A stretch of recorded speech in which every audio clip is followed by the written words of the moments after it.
السلام علیکم، آداب، میں ہوں عبد القادر۔ آئیے 30 اپریل کی دیکھتے ہیں اسپیڈ نیوز۔ مسجد اقصی میں حالات اب بھی ہے کشیدہ، اسرائیلی فورس کی سخت نگرانی۔ مسجد اقصی کے تحفظ کے لیے فلسطینیوں کی بڑی تعداد میں مسجد اقصی آمد۔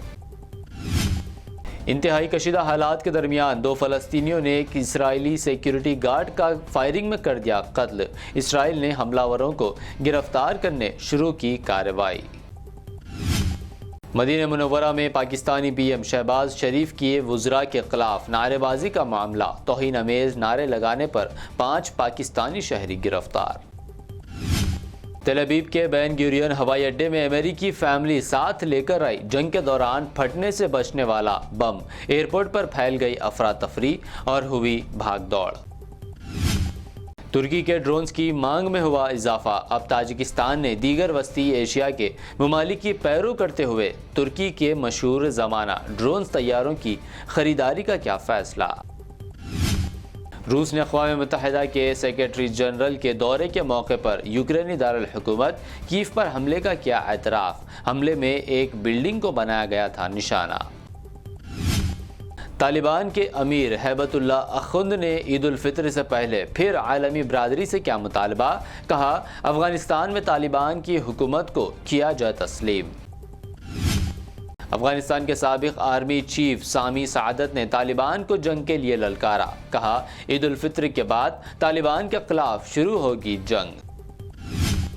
امریکہ کی رپورٹ میں ہوا انکشاف، افغانستان چھوڑ کر جانے والی امریکی فوج کا $7 ارب سے زائد مالیت کا فوجی ساز و سامان طالبان کے ہاتھ لگا تھا۔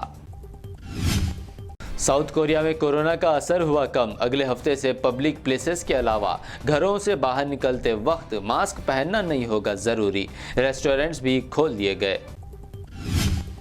بیجنگ میں شادیوں اور آخری رسومات میں بڑی تعداد میں عوام کی شرکت پر عائد کر دی گئی پابندی، شانگھائی جیسی صورتحال سے بچنے کے لیے حکام کا اقدام۔ امریکی centre for disease control and prevention نے ریاست کولاراڈو میں ایک شخص میں برڈ فلو کی موجودگی کی کر دی تصدیق۔ برڈ فلو سے کسی انسان کے متاثر ہونے کا امریکہ میں ہے یہ پہلا کیس۔ حج 2022 کے لیے حج کمیٹی آف انڈیا نے ریاستوں کو مختص کردہ کوٹے پر کی نظر ثانی، تلنگانہ کے لیے 1822 جبکہ آندھرا پردیش کے لیے 1201 عازمین کا کوٹا الاٹ۔ دہلی سمیت ملک کی کئی ریاستوں میں شدید گرمی کی لہر، ٹیمپریچر 45 ڈگری سے ہوا زیادہ، تلنگانہ میں اگلے 3 دنوں تک گرمی کی شدت رہے گی برقرار۔ ملک میں کوئلے کی کمی کے لیے مودی سرکار ذمہ دار، راہل گاندھی نے کہا نفرت کے بلڈوزر چلانا بند کرے مودی سرکار اور چلائے پاور پلانٹ۔ کانگریس ترجمان گورو ولبھ نے ملک میں پیدا شدہ کوئلہ بحران اور بجلی کی بڑے پیمانے پر کٹوتی کے لیے مودی سرکار کو ٹھہرایا ذمہ دار، کہا مدعوں سے بھاگ رہے ہیں مودی۔ بہار میں سی ایم نتیش کمار اور بی جے پی کے درمیان بڑھتی جا رہی ہے دوریاں، بی جے پی لیڈر کی مسجد سے لاؤڈ سپیکر ہٹانے کے مطالبے کو نتیش کمار نے قرار دیا فالتو۔ B J P M P Sakshi Maharaj نے مایاوتی کے پی ایم یا سی ایم بننے کی خواہش پر کہا ہر کسی کو ہے خواب دیکھنے کا حق، لاؤڈ سپیکر ہٹانے پر کہا مذہبی مقامات سے آ رہے شور کو کم کرنا ہے مقصد۔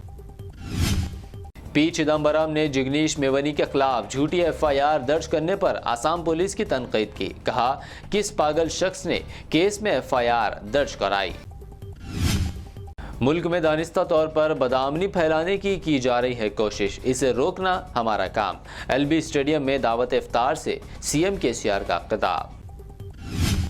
مجلس کے فلور لیڈر اکبر الدین اویسی پر ہوئے قاتلانہ حملے کو آج 11 سال ہوئے کمپلیٹ۔ اکبر الدین اویسی نے اس حملے میں ملی دوبارہ زندگی کے بعد خود کو کیا عوامی خدمات کے لیے وقف۔ تلنگانہ میں ٹریفک چالانات ادا نہ کرنے والوں کے خلاف جلد ہی خصوصی مہم، پولیس ان گاڑیوں پر رکھے ہوئے ہے نظر جن پر ہوز کئی پینڈنگ چالانات موجود۔ 6 مئی کو تلنگانہ کے ورنگل میں ہوگا راہل گاندھی کا بڑا جلسہ عام، ٹی پی سی صدر ریونت ریڈی نے کہا یہ تاریخی جلسہ عام میں 5 لاکھ سے زائد کسانوں کی ہوگی شرکت۔ ٹالی ووڈ ایکٹریس نندیتا شویتا نے لیا گرین انڈیا چیلنج میں حصہ، شہر حیدرآباد کے جوبلی ہلز علاقے میں GHMC پارک میں لگایا پودا۔ ED نے منی لانڈرنگ کیس میں بالی ووڈ ایکٹریس جیکلین فرنانڈیز کے 7 کروڑ روپے کے گفٹس اور ایسٹس کیے ضبط، جسے مہا ٹھگ شکیش چندر شیکھر نے بھیجا تھا۔ یہ تھی اب تک کی اہم 25 خبریں۔ BBN چینل کو سبسکرائب، اس ویڈیو کو لائک اور شیئر ضرور کریں۔ شہر حیدرآباد کی ذائقے کی دنیا میں پیش خدمت ہے اریبیلا ریسٹورنٹ، جہاں پر Arabic, Lebanese, Indian cuisine, chicken مندی، مٹن مندی، مختلف قسم کے پلیٹرز، باربیکیو، کبسہ، لحم، seafood, veg and non veg, grill اور تندور، شیش تاؤک، انڈین سیخ کباب، شیکس اینڈ ماکٹیلز جیسے بلو لگون، سیلڈز اور ڈیزرٹس، بہترین ڈیلیشیس کھانے، لذت اور معیار کے ساتھ، تجربہ کار شیف، صاف ستھرا ماحول۔ ایک بار آزمائیں گے تو بار بار تشریف لائیں گے۔ Arabella house of Arabic and Lebanese cuisine, AC guard road, لکڑی کا پل، Hyderabad. Wedding catering and home delivery available.